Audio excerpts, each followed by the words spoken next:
أعوذ بالله من الشيطان الرجيم. بسم الله الرحمن الرحيم. الحمد لله رب العالمين. الحمد لله رب العالمين رب موسى وهارون، ثم الصلاة والسلام على رسول الله محمد وآله وأصحابه وسلم. أما بعد، مستمعون الكرام إخوان zangu, ama baada ya kumshukuru Allah tabaraka wa taala na kuzihitaji rehma na amani zake subhana zimfike mbora wa umma huu ambaye si mwingine bali ni bwana mtume Muhammadin sallallahu alayhi wasallam, mtume ambaye ametumwa kwetu kwa sifa nyingi sana alizopewa naye Allah tabaraka wa taala, pale Mwenyezi Mungu subhana alipomsifia akisema warafa'na laka dhikraka.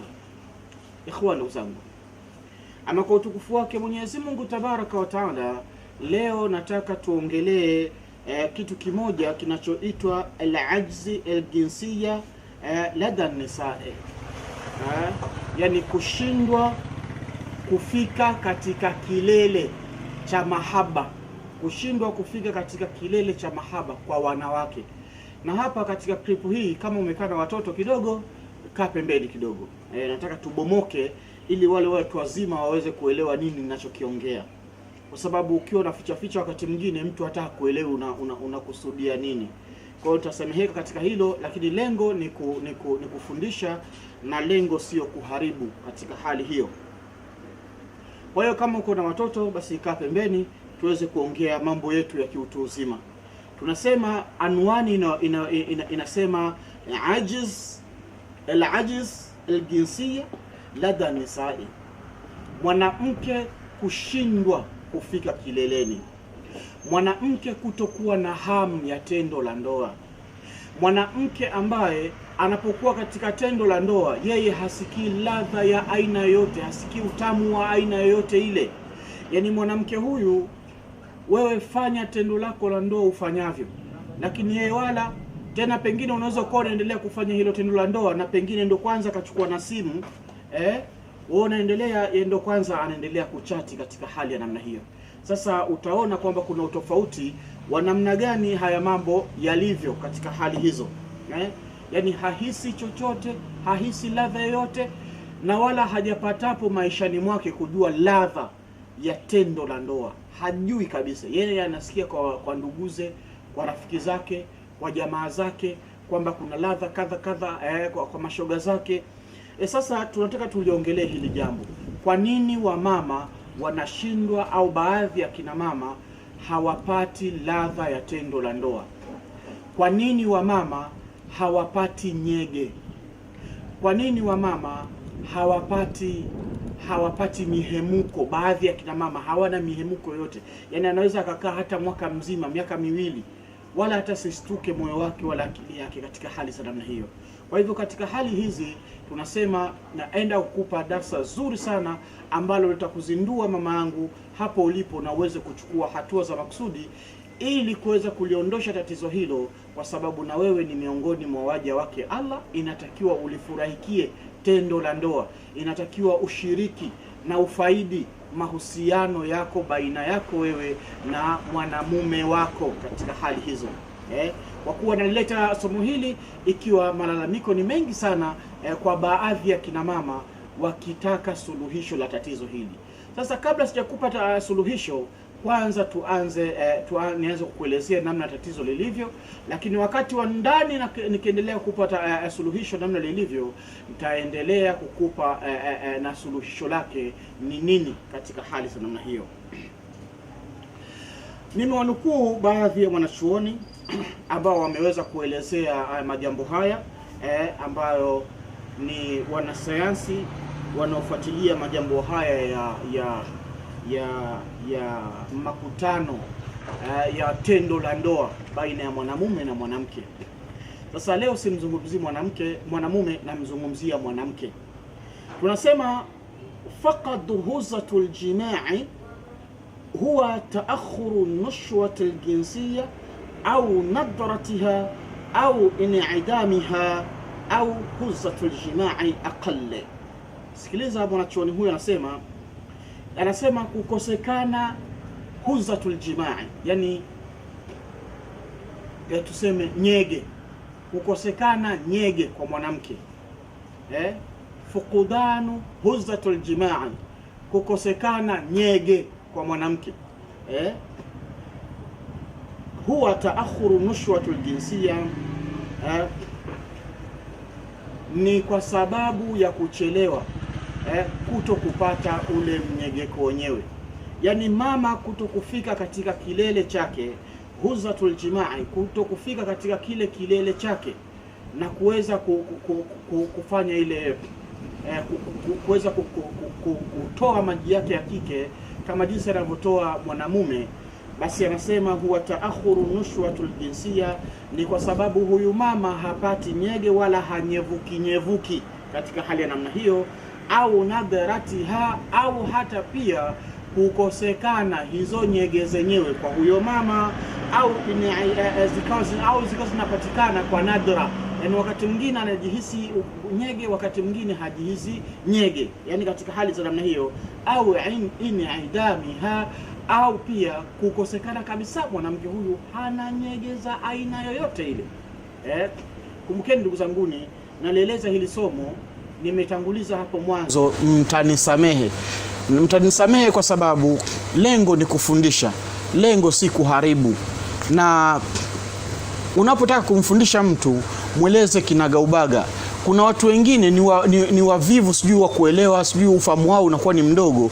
Sasa unapopita chemba bado anakuwa hakuelewi, yani unaongea kitu gani. Na ndio maana nikaanza kusema kwamba unaposikiliza video hii, kaa pembeni, usikae na watu ambao unaheshimiana nao, unisikilize kwa uzuri. Pengine hilo tatizo mama yangu linalokusumbua, suluhisho lake ni hili ninalokuja kuambia kwa idhini yake tabaraka wa taala.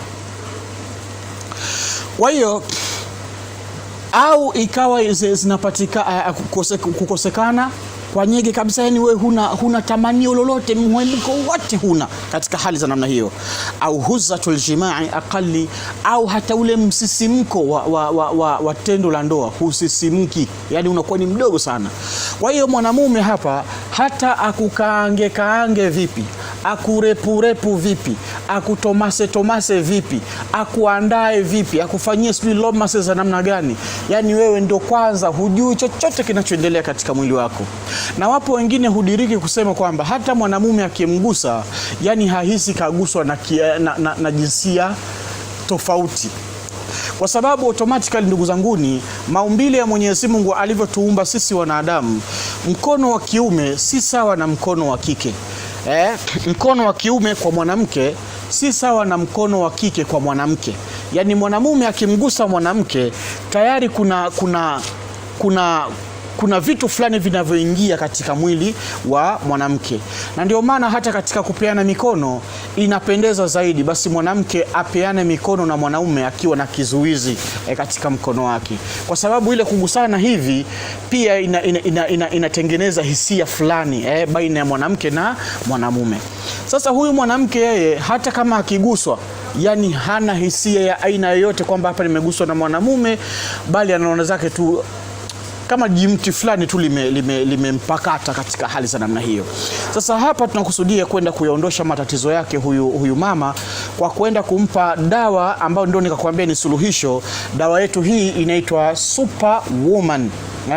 Dawa yetu hii inaitwa Superwoman, mama wa nguvu. Superwoman, mama wa nguvu, ambayo itakusaidia kwenda kujenga mwili wako na kuufanya uwe katika hali ya mwanamke wa kawaida, na hatimaye na wewe ukalifurahikia tendo lako la ndoa ukiwa na mwenza wako na mwanaume wako katika hali za namna hiyo. Kwa hiyo waweza tu kuniambia Sheikh Hamis Suleimani, na mimi naitaka hiyo Superwoman, nitakupatia kwa idhini yake tabaraka wa taala. Ikhwan, ndugu zangu, lakini bado tunaendelea kujua tatizo hili likoje, yani asili yake, yani kulitambulisha, wasifu wake upoje. Ikisha mwanachuoni huyo akasema Yani akasema au ile huzatul jimaa ikawa ni ndogo sana, yani ile msisimko wake kwake huyu mwanamke ukawa ni mdogo sana, na pamoja na kwamba ukawa unapatikana kwa udogo sana, pia huo msisimko hauchelewi kukatika na kuisha na hatimaye kuhisi kwamba mimi nipo tu. Kwa hiyo hata hivyo kampelekea mama akawa anatekeleza lile jambo kwa sababu tu hataki kuachana na huyo mwanamume, kwa kuwa tu labda pengine anampenda. Lakini katika hili jambo la jimai ni mtihani sana. Anafanya tu basi, nitafanyaje madamu ndo nishakuwa kwenye ndoa, katika hali za namna hiyo. Lakini mwanachuoni huyu anasema baada istitharati almudaabati aljinsia alkafia, na hata hivyo akasema mwanachuoni huyu, hata huyu mama anaweza akapata ule msisimko kwa mbali baada ya, anasema istitharati wa mudaabati aljinsia kafia, kwa kuweza kumchezea mwanamke huyo sana, kwa kumchezea kwa kijinsia, kwa maana ile sasa ya kumwandaa, baada ya baba huyu kuwa amemwandaa mwanamke huyu kwa muda mrefu sana, na hatimaye ndio ule msisimko kwa mbali ndio unaanza kuja katika hali za namna hiyo. Maana yake ni kwamba mwanamke kama huyu akimpata mwanamume ambaye ni mvivu wa kuanza kumwandaa mwanamke, basi huyu mwanamke hata hako kadogo kahisia hawezi ukapata katika hali ya namna kama hiyo. Kwa hiyo tashakhus isabati sayidat allati wajihna bisu'ubat fi alwusul ila an-nushwati al-jinsiya. Kwa hiyo huo personality ule utu wa mama, yani ule utu wa mama unakuwa unaondoka katika wamama wengi sana wakati wanapokuwa wakipata uzito wa kuliendea tatizo hili la jambo hili la tendo la ndoa, na hata wao wenyewe kuweza kufika katika nushwatul jinsia, ile mihemuko, akaweza kuipata ile mihemuko huyu mama, au akaweza kupata akanyegeka kweli huyu mama, na hatimaye mpaka akafikia katika kile kitu tunachokiita al-aurujazim, tunasema kupiga bao. Yani mama huyu akawa ameweza kupiga bao, kwake yeye inaweza ikawa ni ngumu katika hali za namna hiyo, biidhnillah tabaraka wa taala. Haya ni matatizo ambayo mashtaka mengi nimekuwa nikishtakiwa na baadhi wa mama wengi, na mimi nikaona lazima tatizo hili nije nilielezee, na kisha tuje tuone ni kwa namna gani tunaweza tukamsaidia huyu mama kwa huruma na utukufu wake subhanahu wa ta'ala. Na ndio pia nikakuandalia dawa hii, inaitwa Super Woman, mama wa nguvu. Super woman. Naambie tu Sheikh Khamis Suleiman, na mimi nataka super woman, nataka mama wa nguvu, basi nitaenda kukupatia dawa hii ambayo itaenda kujenga mwili wako na hatimaye kuamsha vile vitu ambavyo vilivyokuwa vimepotea kwako au vimepungua kwako au vimezidi kwako, na hatimaye mama huyu abakie katika hali iliyokuwa nzuri kwa idhini yake subhanahu wa ta'ala. Kwa hiyo naambie tu popote pale ulipo, kama upo hapa Tanzania, naambia Sheikh Khamis Suleiman, na mimi naitaka hiyo dawa. Kama upo Arabuni, sijui Amerika, sijui wapi, Asia, sijui, naambia Sheikh Khamis Suleiman, na mimi naitaka hiyo dawa, basi biidhnillah nitakufikishia. Tena nitakupa kwa dozi nzima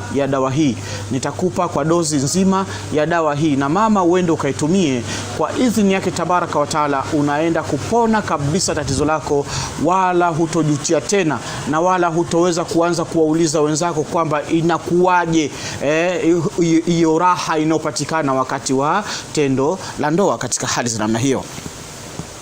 Ikhwan, ndugu zangu, lakini pia mwanachuoni huyo akaendelea kuyabainisha wanasayansi hawa ambao wanafuatilia maradhi katika mwili wa mwanadamu, na kisha kuelezea nini tiba yake. Anasema hunaka uddatu awamil qad tuaddi ila faqd huzzatul jimaa. Anasema sasa zipo sababu nyingi, au yapo mambo mengi sana ambayo yanapelekea hii hali kwa mama kuwa katika hali ya namna hiyo. Yapo mambo mengi sana ambayo yanampelekea au yanasababisha kwa mama huyu au kwa mwanamke huyu kuwa na viasili hivyo vya ukosefu wa hamu ya tendo la ndoa. Yani mama akianza tendo la ndoa anapata maumivu makali sana, wala raha yake haoni, wala ladha yake haoni, wala furaha yake haioni. Hatimaye yeye yani anakuwa anafanya tu kwa sababu ndo ashakuwa na mume. Nitafanyaje sasa? Anafanya tu kwa sababu pengine ndo kwamba ana mpenzi. Lakini nitafanyaje sasa?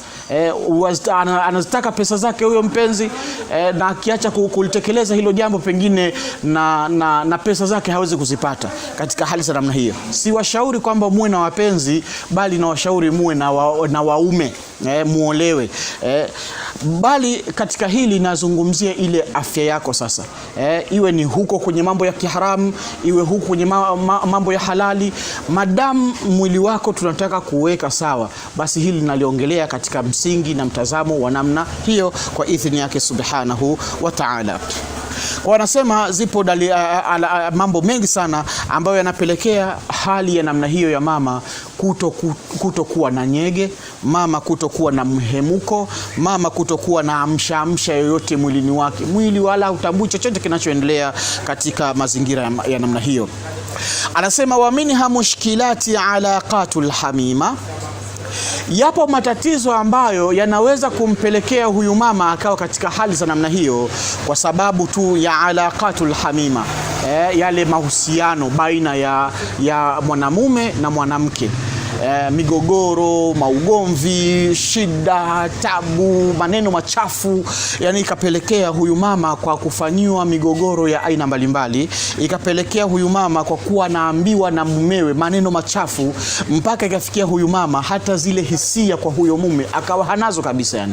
Yani hata huyo mume ikatokea siku basi ataka jaribu kumrapurapu, lakini bado ubongo wake huyu mama unakuwa umeshaathirika. Kwa hiyo hata ule ubongo wa huyu mama uweze kufanya kazi na kutengeneza zile hisia na kuzitupa katika mwili wake mzima, na mwili upate mihemuko, mwili upate mnyevuko, inakuwa haiwezi kupatikana. Kwa hiyo ni moja inopelekea katika hali ya namna hiyo. Wala awamil thiqafia, na mambo ya kithaqafa, wala amradhu, na baadhi ya maradhi vile vile yanaweza kuwa yamempelekea mama huyu kuwa katika hali ya namna hiyo. Wapo wa mama ambao wanaugua maradhi au alipata kuugua maradhi mengi sana au maradhi mara kwa mara, na akatumia madawa mengi sana katika mwili wake. Kitendo hicho kikampelekea huyu mama basi kupoteza uwezo wake wa hisia zake, uwezo wake wa matamanio yake, uwezo wake wa mapendo yake kwa mwanamume. Na hata hivyo akijaribu kusema kwamba labda sasa hivi sasa nimempata huyu amekuja kuniapproach na sijui kunitaka uchumba, labda niolewe, hata kama akaenda kuolewa bado huyu mama hana hisia yoyote. Huyu mwanamume hata muandae kwa namna gani, bado mama huyu atakuwa anapata tu shida, ni tabu katika hali za namna hiyo. Kwa hiyo maradhi nayo imegundulika ni moja ya sababu inamfanya mama ashindwe kuwa na nyege, mama ashindwe kuwa na mihemuko, mama ashindwe kuwa na hisia ya mapenzi katika hali ya namna hiyo. Lakini pia kitu kingine anasema wataghayyurati al-jasadiyya, anasema tatizo lingine ni tatizo la taghayyurat al-jasadiyya. Taghayyurat al-jasadiyya, yani mabadiliko ya mwili wa mama.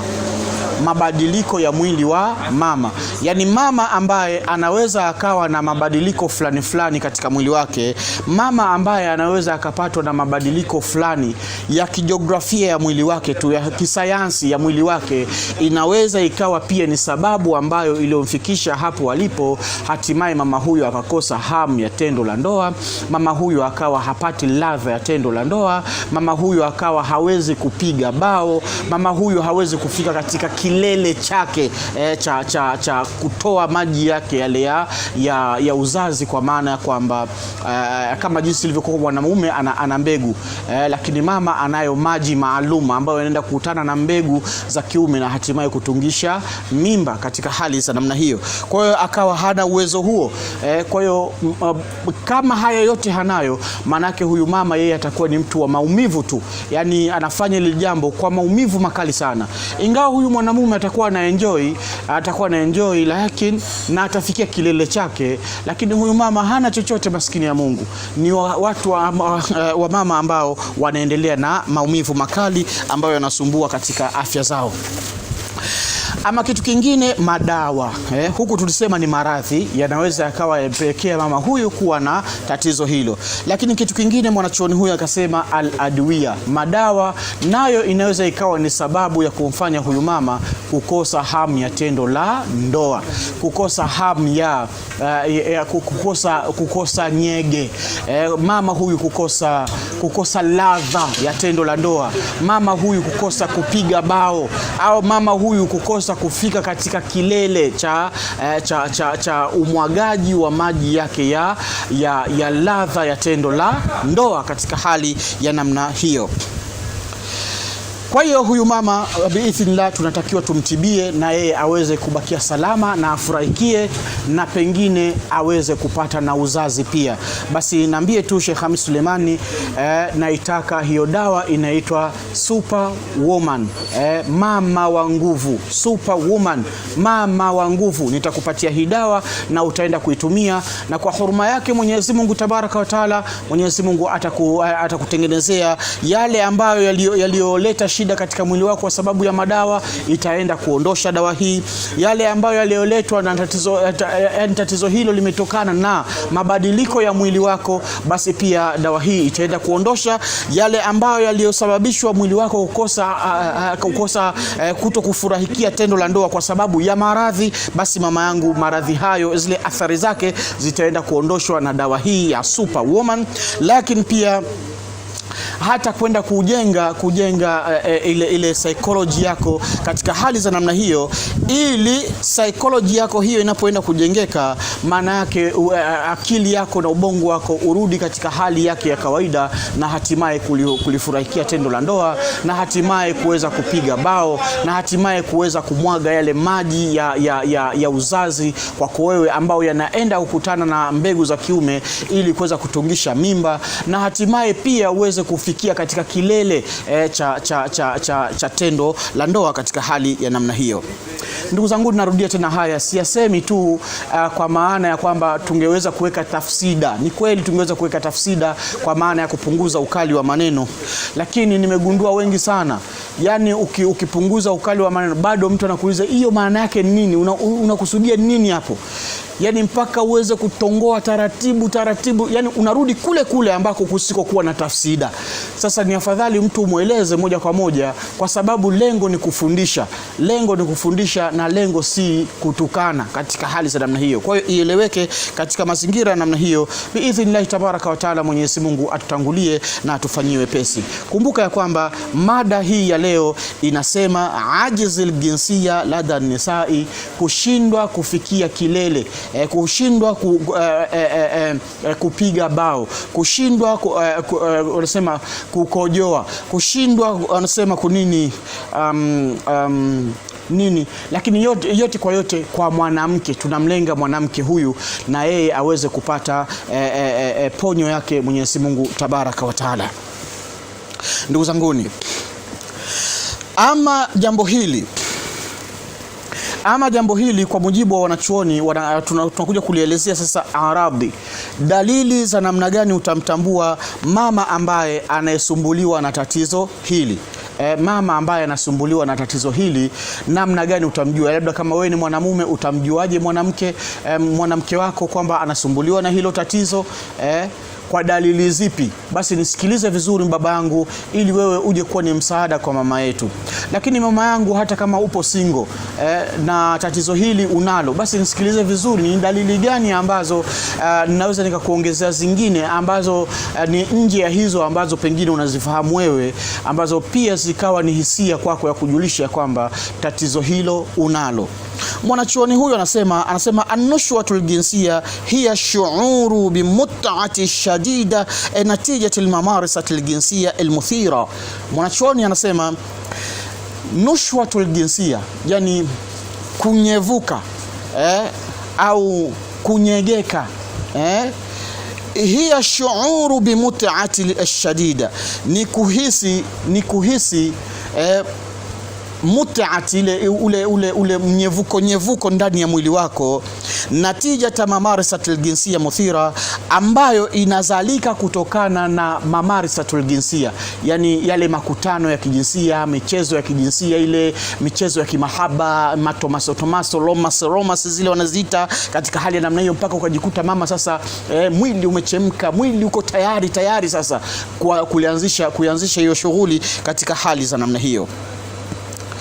Sasa anasema wama ana ilaji almahabalia athna ijmaa yuthiru albadhr.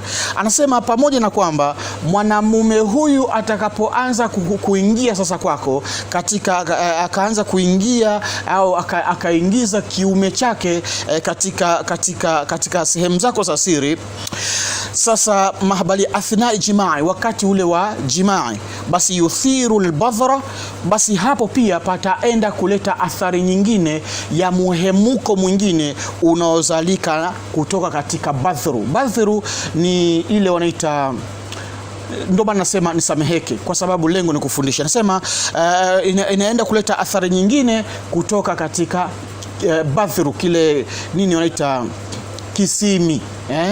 Kile kisimi kina nguvu kubwa sana ya kuweza kuleta tena ile amsha kwa mama, baada ya kuwa mama ameshaandaliwa bisura ghairi mubashar, katika hali ya namna kwa namna ambayo haiwezi kaelewa, isiyoonekana, yani ni chenyewe kwa ndani kwa ndani kinatengeneza tena mihemuko mingine tofauti na ile mihemuko ambayo wewe baba au mama umekwisha andaliwa na ukaipata ile mihemuko.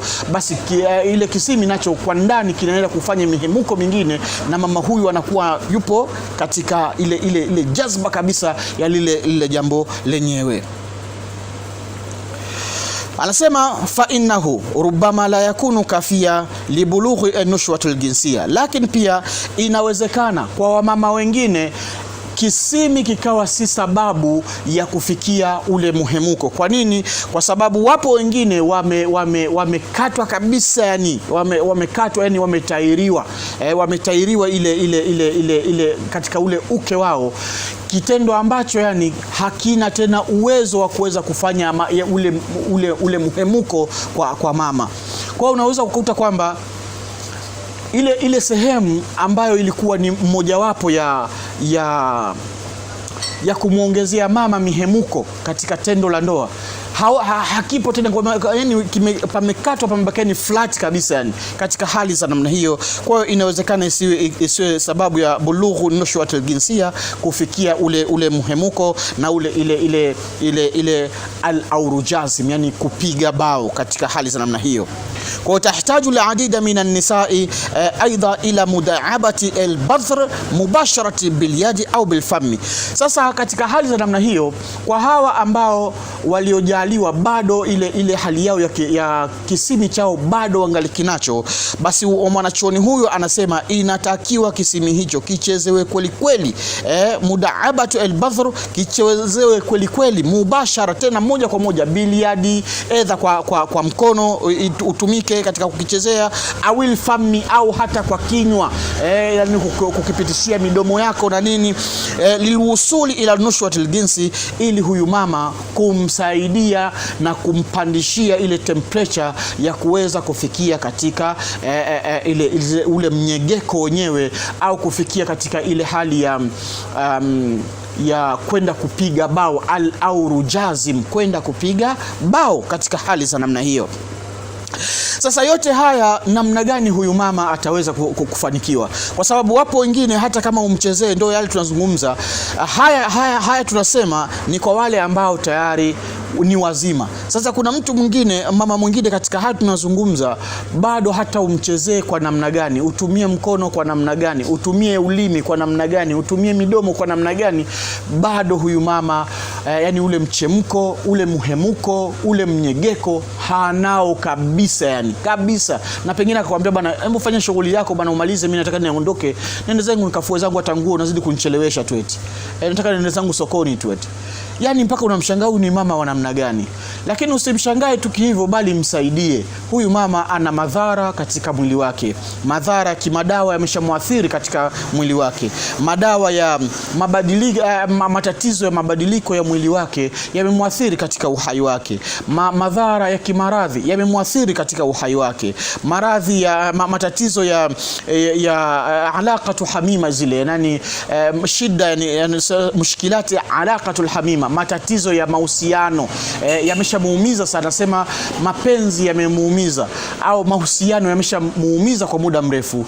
Kitendo hicho kikapelekea mama huyu kuwa katika hali za namna hiyo. Kwa hivyo kwa idhini yake tabaraka wa taala, jitahidi, naambie Sheikh Khamis Suleimani, na mimi naitaka hiyo dawa Superwoman nitakufikishia, kwa sababu itaenda kuondoshea yale matatizo ambayo yanakusumbua katika afya na mwili wako kwa hurma na utukufu wake Allah tabaraka wa taala. Kwa hiyo kama upo hapa kwetu Tanzania, naambie mkoa wote ule tutakufikishia. Sisi tunapatikana Dar es Salaam, tunapatikana Dar es Salaam, lakini wewe sasa sijajua upo katika mkoa gani, lakini popote pale tutaweza kukufikishia kwa huruma na utukufu wake Allah tabaraka wa taala. Wala usijisikie unyonge, wala usijisikie aibu, kwa sababu lengo ni kujenga, lengo ni kufikishiana. Kwa sababu haya tunazungumza, yupo mtu anaweza akasema ya kwamba Sheikh Khamis umekosea, lakini kumbuka mimi, wewe unasema nitakuwa nimekosea. Sawa, yawezekana nikawa nimekosea, lakini wakati huo ni kwa sababu wewe ni mzima. Kumbuka kuna mwenzio ambaye ni mgonjwa na hili linamgusa, ndio kwanza nasema afadhali, yani nimesikia hii mada, pengine kwa ushehe ninaweza nikapata nafuu yangu, kwa sababu nimemdadavulia bila kumficha katika hali za namna hiyo. Na nikasema kwamba mada hii ni mada maalum ambayo inatakiwa uwe peke yako, ambayo huhitaji kuwa na mwenza wako mwingine ambaye unamuonea aibu katika hali za namna hiyo, ili uweze kupata ponyo. Watu wanasema au wahenga wanasema mficha maradhi kifo humfichua. Sasa mimi sitaki kuyaficha maradhi yako, nataka niyafichue maradhi yako kinaga ubaga, ili wewe kifo kisije kukufichua, kwa maana ya kwamba ili wewe usije kuteseka katika maisha yako ya mahusiano katika hali za namna hiyo. Naambie tu Sheikh Khamis Suleimani, na mimi naitaka Superwoman. Basi Superwoman nitakufikishia popote pale ulipo hapa Tanzania. Lakini kama upo nchi za nje, Afrika Mashariki yetu hii, Kenya, Uganda, Rwanda, Burundi, Kongo, sijui Mozambiki na kwingineko, unaweza ukafikishiwa popote pale ulipo. Au hata ni ndani ya Afrika yetu hii, inaweza ikafika. Mbali ya hapo, nje za nchi nyingine za huko Ulaya, sijui Asia, sijui wapi, hii inafika ndugu zanguni, ni inatokana na mimea mujarabu sana ambao wameeleza watafiti wa mimea na hasa wa tiba za sunna, kwa namna gani ambavyo mwanamama anaweza akarudi katika mazingira yake halisi ya kimaumbile. Lakini pia imeelezwa hata wale watafiti wa mimea kwa namna gani na kwa vipimo gani mimea hiyo iliyochanganywa humu ili iende ikamsaidie mama au dada yetu katika hali za namna hiyo. Ikhwan, ndugu zangu, wanasema yaqsudu bifaqdi huzatul jimai, anasema yuqsadu faqdu huzatul jimai au ittirabati nashwatul jinsiya liinathi. Kinachokusudiwa hapa leo hii kukielezea katika dalili za kumtambua mama ambaye anasumbuliwa na tatizo la namna hii, kwa maana tatizo la fuqad huzatul jimai, kukosekana mihemuko, kukosekana nyege, kukosekana mchemko wa mwili, au ittirabati nushwatul jinsiya, au kuwa mtu mwenye kusongeka, unatafuta wapi ninaweza nikapata suluhisho na mimi nikawa na nyegeka, na mimi nikawa na napata mihemuko, na mimi nikawa napata ladha walau hata basi ya kutomaswa, ni ukawa unapata ladha, ukawa unahangaika hivyo. Basi huduthu ay mayali, ni kwa sababu ya yale ambayo yaliweza kutokea kwako, kama haya yafuatayo. Tunasema hivi, ili uweze kujitambua ya kwamba una tatizo la namna hiyo, tunasema taakhuru nushwatul jinsi. Mama mwenye tatizo hili, ili uweze kumtambua ana tatizo, ana kitu hiki, taakhuru nushwatul jinsi, kuchelewa kuingia katika mihemuko, kuchelewa kupata mihemuko, kuchelewa kupata nyege, hata baba unaweza kumtambua mwenzako katika hali za namna hiyo. Yani wewe mchezee, muandae kwa namna yoyote ile unavyojua, lakini bado mwenzio hata kustuka, yani bado hajastuka.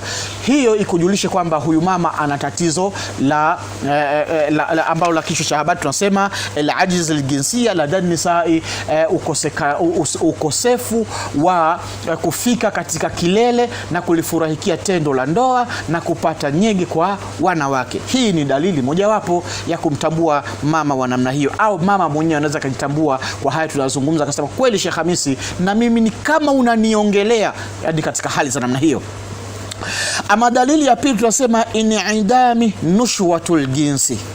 Mwanzoni ya kwanza, dalili ya kwanza tumesema ni kuchelewa kufika katika muhemuko, ingawa anaweza kafika, lakini ana tabia ya kuchelewa huyu mama. Lakini dalili nyingine tunasema inidami nushwatul jinsi, kukosekana kabisa, yani yeye mchezee unavyomchezea, yani hata msituko hana. Fanya naye tendo kwa namna unavyojua, kwa staili za aina mbalimbali, bado yeye hastuki wala hafanyi nini, wala hahisi hata mpapaso wote ndani ya mwili wake. Hili ni dalili ya kumtambua kwamba huyu mama ana tatizo hilo. Mfanya haraka umpatie dawa hii, inaitwa Superwoman.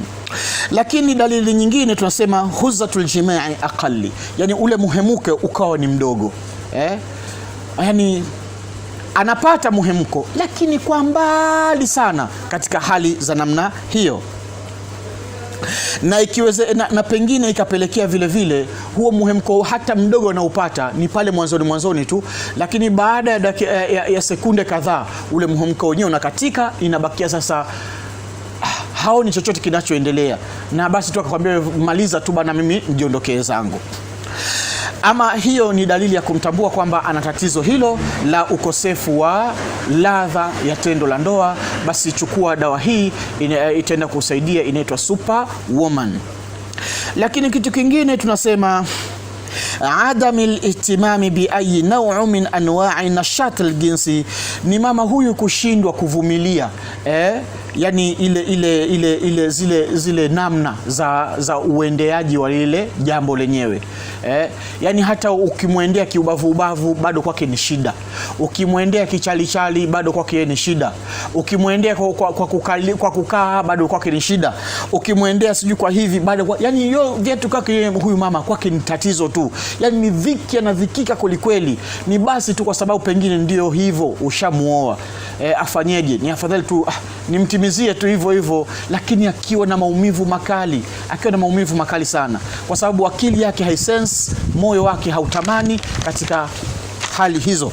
Sasa mama huyu kumsaidia, naambie tu Sheikh Hamis Suleimani, na mimi nataka Superwoman iweze kumsaidia.